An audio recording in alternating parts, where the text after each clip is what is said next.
नमस्कार दोस्तों, क्राइम तक में आपका स्वागत है। बात करते हैं संभल हिंसा केस की।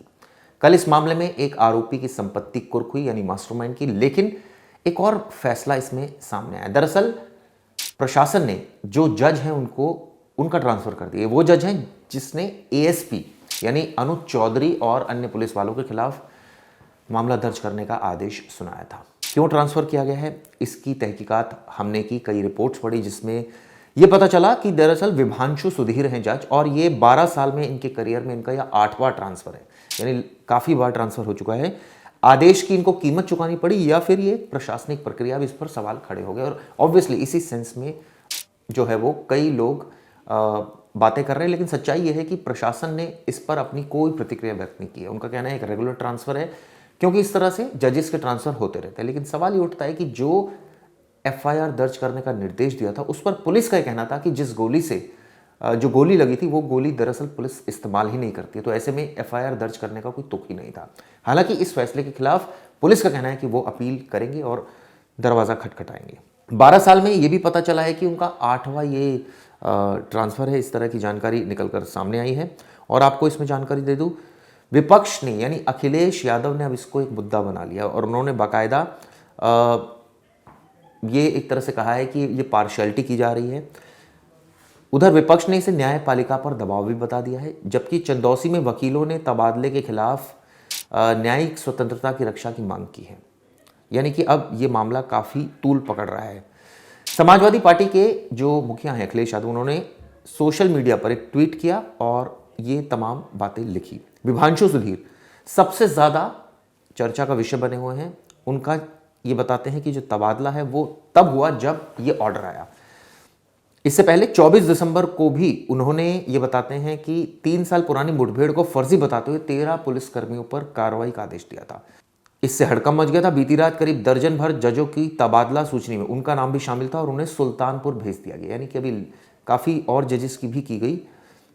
उनको सीजीएम के पद से हटाकर एक पद नीचे भेजा गया है। 12 साल के करियर में उनका 8वां तबादला है। अगर प्रमोशन को भी जोड़ दे तो करियर में 12 साल की नौकरी 15वां बदलाव है उनके, मतलब ये 15th ये जो है ये बदलाव है। इसको लेकर अखिलेश यादव काफ़ी गुस्से में है और उन्होंने बाकायदा अपनी प्रतिक्रिया भी दी है और इसे सीधा सीधा न्यायपालिका की स्वतंत्रता का हनन बता दिया है।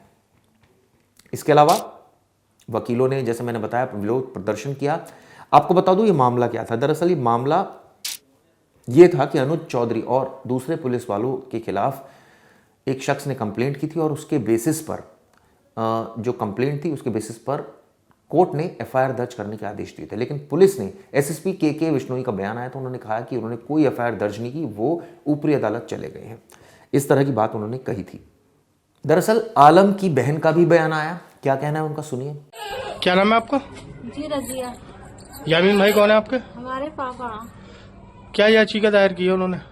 जी उनके बेटे को 3 गोली लगी है, इसलिए उन्होंने कोर्ट में गुहार लगाई है। 1 साल से परेशान हो रहा है हम सभी लोग पुलिस से, कभी इधर से उधर, क्योंकि पुलिस धमकाती रहती है और हम पीछे नहीं हटे। हमें सरकार पे भरोसा था, इसलिए हमने 1 साल से मुकदमे दर्ज करते रहे। हमारे कई जगह से खारिज हुए और हमने पीछे नहीं हटे हम। तो क्या अपील की है, उसमें क्या आरोप है? आरोप गए कि पुलिस वालों ने हमारे भाई को गोली मारी है। हमारे भाई टांग से अपाइड हैं, पोलिया उनकी टांग में। सुबह सुबह अपने खर्चे के लिए मजदूरी करते हैं, अपने घर चलाने के लिए। सुबह को जा रहे थे पापे लेकर बेचने के लिए, क्योंकि पापा का काम तो सुबह का ही होता है। तो इसलिए सुबह में जा रहे थे, उन्हें पता नहीं थी लड़ाई झगड़ा हो रहा है। उनके पुलिस वालों ने जा रहे थे, पीछे से आगे से सब 3 गोली मार दी बेफालतू। हमें तो बाहर वालों से पता चली। क्या नाम था आपके भाई का? आलम नाम था।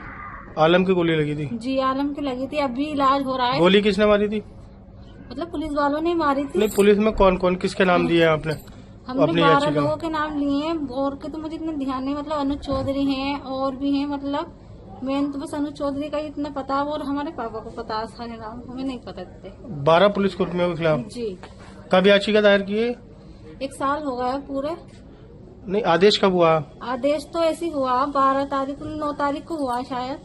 9 तारीख को रिपोर्ट दर्ज हुई? अभी नहीं रिपोर्ट दर्ज नहीं हुई है अभी। आदेश दिया हमें, तो यही अपील करते हैं कि जल्द से जल्द कार्रवाई हो उन लोगों पे और हमें इंसाफ मिले। और लोगों के साथ जो गलत हुआ, हमारे साथ गलत हुआ, और लोग तो मर गए।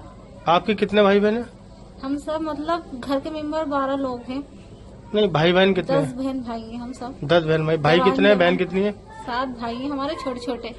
बड़े 2 हैं बस। और ये जिनके गोली लगी थी ये कौन से वो नंबर के मुझसे हैं? छोटे थे। मतलब बहन भाइयों में वो मतलब भाई थे, 5वें नंबर का था वो।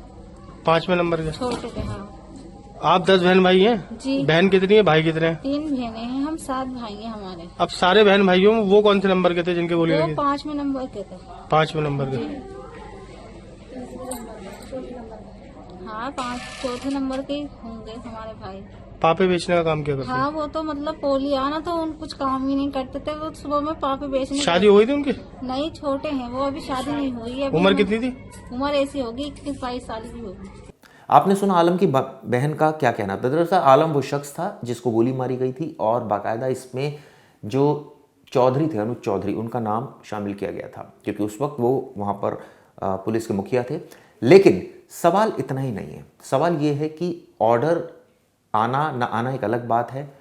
इस वक्त ट्रांसफ़र होने को लेकर ऑब्वियसली कई सवाल खड़े हो गए हैं।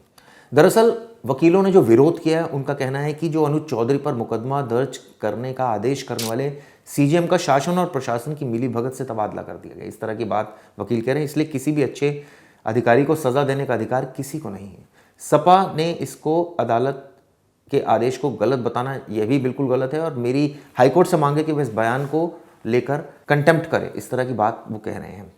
चलिए इस मामले में देखते हैं आगे क्या किस करवट उठ बैठेगा, ये देखने वाली बात होगी। ये वीडियो कैसी लगी ज़रूर बताइएगा। धन्यवाद।